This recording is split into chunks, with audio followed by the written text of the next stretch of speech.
गासैखौबो जोंनि YouTube channel बनायनाय जाबाय Bodoland women empowerment and चेम्पियनशिपनि admit कार्डखौ होबाय बेनि गासै पस्टआ बेसेबांमोन 650मोन आरो बेनि टटेल पस्टआ बेसेबांमोन 650मोन बेयो गासै मोनबेसे डिपार्टमेन्टनिमोन 26 डिपार्टमेन्ट्स दंमोन 26 डिपार्टमेन्टनिमोन गासै दा फैदो जों एडमिट कार्डआव मा लिरनाय दङ बेखौ नायनोसै एडमिट कार्डआव नै एडमिट कार्डआ जोंना बेबायदि जागोन बेबायदि महरनि कार्डआव जोंहा मा नांगौ एडमिट कार्डआव नै जोंना बेबायदि दङ project management unit CEM special initiative scheme आमगुरि नियर डन बक्स हल्टुगन क'क्राझार आसाम 783370 बेनि हेडक्वार्टारा फार्स्टआवनो टु लिरनाय दङ बेनि उनाव नोंथांनि मुं थागोन बेनि उनाव गार्जेननि नाम आरो नोंथाङा बबे जायगानि एड्रेस होदोंमोन बे एड्रेस थागोन आरो नोंथांनिबो रल नाम्बार थागोन रल नाम्बारा जोंना गासैबो जेरै 0123 रल नाम्बारा जोंना माबायदि जागोन ओरै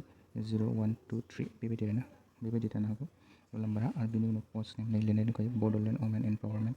चेम्पियनशिप साबजेक्टआ मा दङ जोंना कल लेटार मा लिरखानाय दङ नै कल लेटार दाना ओरैबायदि फैदो गाहायाव नैबो दं एपिक्स फट' नोंथांमोनहा बेयाव गावबा गावनि जाय फट'खौ हरदोंमोन बे फट'खौ नोंथांमोनहा सिथाबनानै ला मोनसे कपि आरो हायोबा लोगोआव एक्सट्रा गांसेबा गांनै लानानै थांबा एक्सट्रा कपिस मानो होनब्ला नांनो हागौ दानिया गाहायाव फैदो मा लिरनाय दं एग्जाम भेन्युआ दं बैदर बारेन्स विथ द सेम बड'लेण्ड एम्पावारमेन्ट चेम्पियनशिप आन्डार सेम स्पेशल इनिशिएटिभ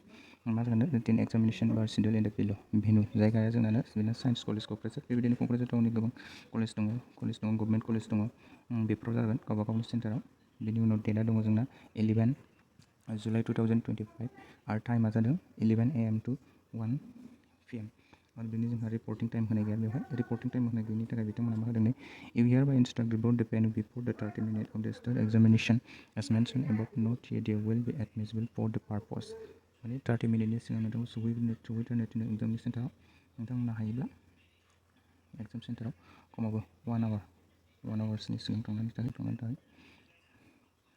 1 आवार्सनि सिगां संनानै थाहै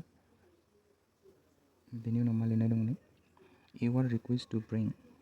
to written examination without call letter. You will not be allowed written examination. नोंथांमोना बे एडमिटखौ लांफाथारनांगोन दिहुननानै लोगोआव लांफाथार नोंथांमोना जायखिजाया आइडि प्रुफ मोनसे लांफाथार आइडि प्रुफ नोंथांनि आधार कार्ड भटार कार्ड पान कार्ड आरो नङाबा ड्राइभिं लाइसेन्स जायखिजाया मोनसे लांफा हायोबा नोंथांमोना एक्सट्रा जेरक्स खालामनानै लांफा आधार कार्डखौबो मोनसे बा नोंथांनि आइडि प्रुफखौ जायखिजाया मोनसे एक्सट्रा जेरक्स खालामनानै लांफा नांनोबो हागौ मानो होनब्ला जोंहा बेयाव जेबो इन्सट्राक्सन लिरनाय गैया नोंथांमोननि थाखाय रेडि थाखानाया जोबोद गोनां आरो बेनि उनाव जों बे बबेनिफ्राय फैदों लिरनाय दंखायो जोंहा सोर कन्डाक्ट खालामदों इउर ब्रिडबुलि बेनि नामा बे दङ PHUनि PUनि हेड लिरो CM special initiative exam conduct खालामजादों NRDS मेनेजमेन्ट प्राइभेट लिमिटेड होननाय मोनसे कम्पानिजों बेयो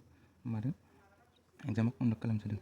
एडमिट कार्डखौ बबेयाव होदोंबा बबेयाव मोनगोन होननानै सोरबा साननो हागौ एडमिट कार्डखौ जायफोरा एप्लाइ खालामदोंमोन बिथांमोना बै हरनाय इमेल नोंथांमोना बाय'डाटा एबा रिजुम शेयार खालामदोंमोन बे शेयार खालामदोंमोन नोंथांमोना बै बाय'डाटायावनो इमेलावनो फैगोन बेयो बै इमेलावनो फैगोन इमेलाव फैगोन नोंथांमोना गावबा गावनि इमेलाव चेक खालामनानै नायब्लानो जाबाय बेयो फैगोन आरो नायनानै डाउनलड खालामनानै लाबानो जाबाय स' लोगोफोर दिनैनि भिडिअ'आ एसेनोसै थेंक इउ